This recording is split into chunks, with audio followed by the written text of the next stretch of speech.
Hello, welcome to Utica College and the Barrett Art Gallery. Thank you for being here today.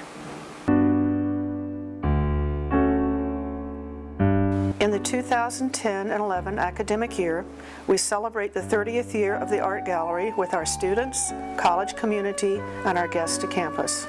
We invite you to visit the gallery located in the lower level of the library concourse in the center of campus for our opening receptions and exhibitions across the academic year calendar. The full listing of this year's program is listed on the college website in the gallery area. We began our celebratory year with the presentation of a very special collection of art and cultural objects belonging to Professor Emeritus William H. Gottwald. This is especially important as we reflect back on the gallery and its art and educational exhibits over the 30 years. Professor Gottwald was one of the first to work towards establishing this gallery in honor of Professor Edith Langley Barrett. Hi, I'm Dr. Bill Gottwald. I taught at Utica College for 33 years, and I have a great interest in things African. I started collecting masks in 1979. The first two masks I bought in Liberia. They're in this exhibit, and I've accumulated masks over the year. I've gotten them at auctions, I've bought them from estates, and I've bought them in Africa.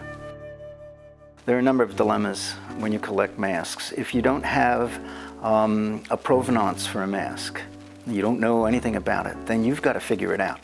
You've got to figure out whether it's authentic. Had it been worn, which is the most authentic, or was it made to be worn and then sold when the opportunity arose, or was it made to be sold? Establishing the level of authenticity is very difficult. There are signs, but it's very difficult. Another dilemma is establishing the maker of the mask, the ethnic group that made it. Because we have here a series of masks that are going on the wall, and it says, we don't know what ethnic groups made these masks, because the variation in masks is so great.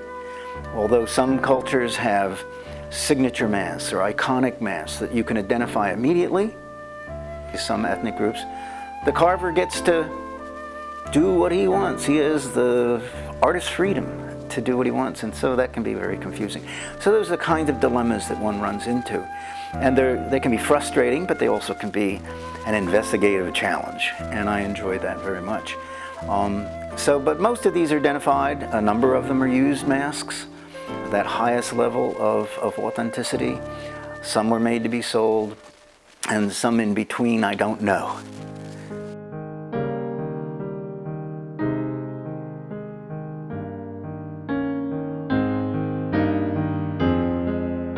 The current exhibit offers our guests in the gallery a view into the passion of and for art, the joys and dilemmas of journeys for learning and collecting, and sharing cultural aesthetics and meanings of various culture groups. Professor Gottwald and his sub-Saharan African collection will share great memories from his path as professor, as a traveler for teaching and learning and collecting, and as a researcher and published author in biology. This offers our students and visitors a chance to learn and enjoy in the gallery, as is the tradition of art galleries being a rich part of campus life. We celebrate him and all the others he worked with on campus that made this gallery and its new directions in programming possible. Professor Edith Langley Barrett came to Utica College from Minnesota and served as professor of English from 1961 to 1972. She presented works of art on the campus in the concourse and administrative offices to provide art in the lives of everyone on campus. Her firm commitment to enriching the lives of students and the college community were the foundation for the formation of the gallery and its dedication to her in 1980.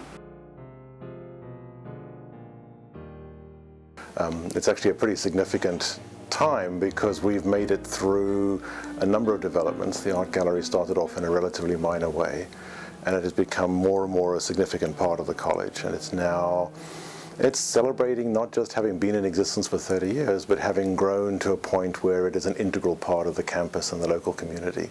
It's more than just time, it's also what we've managed to achieve in that time. For different reasons, different things stick out. I always like the Utica School District exhibit because I mean, some of those school children are so good. I mean, they really are wonderful. But the other thing is that for them to have an opportunity for their art to be in an art gallery, which they may never again in the rest of their lives have a chance for that, is really fabulous. So I always like that one.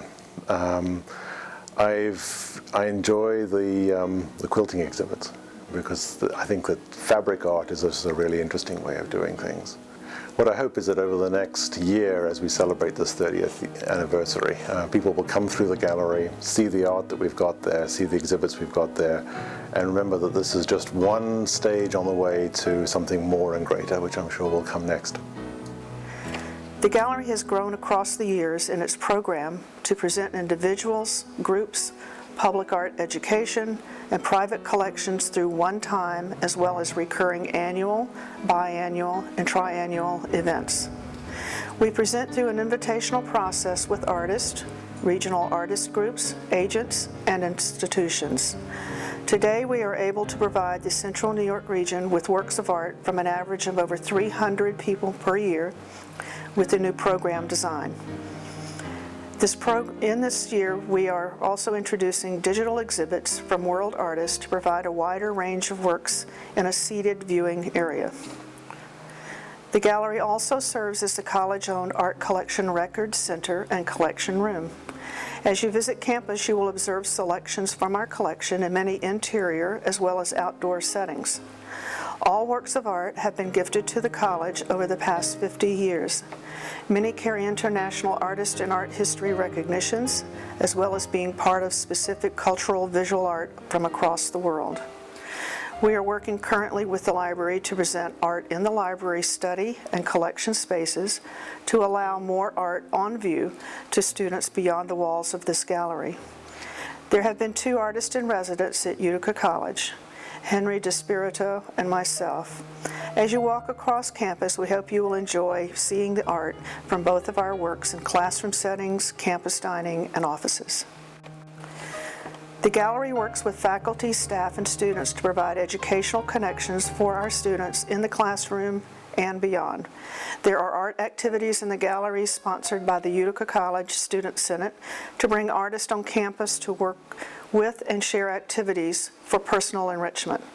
Such activities include regional fiber arts and weaving groups, a regional photography club and their offer for outings to learn and enjoy photography, one-day drawing events, single-day hands-on fine crafts activities in the gallery, and visiting artist days in the gallery and in the student union.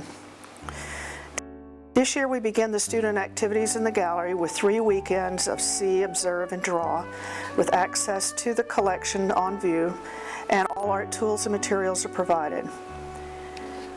During the month of September, Professor Gottwald will be available to meet with classes in the gallery as well as visit classrooms for discussions. We hope you take this time to meet him and take advantage of working with him and enjoy learning with him. The college, back in its beginnings, 1946, started out as a very utilitarian college. Professional studies were the emphasis, even though it was a comprehensive school with liberal arts programs. Professional programs were the emphasis at that time, and there was a great emphasis on the pragmatic. But over time and very quickly, we saw the arts emerge at Utica College. And today we see the evidence of the very early commitment to the arts. We have a very extraordinary art collection owned by the college through gifts of art. I have them here in my office. You can see the various artists hanging on the walls throughout the campus. You can see sculpture throughout the campus, both what we consider to be indoor private sculpture, Harry DeSpirito's pieces, for example, here in this office, and other public art pieces throughout the campus. So there's been a very deep, abiding commitment to the arts at Utica College.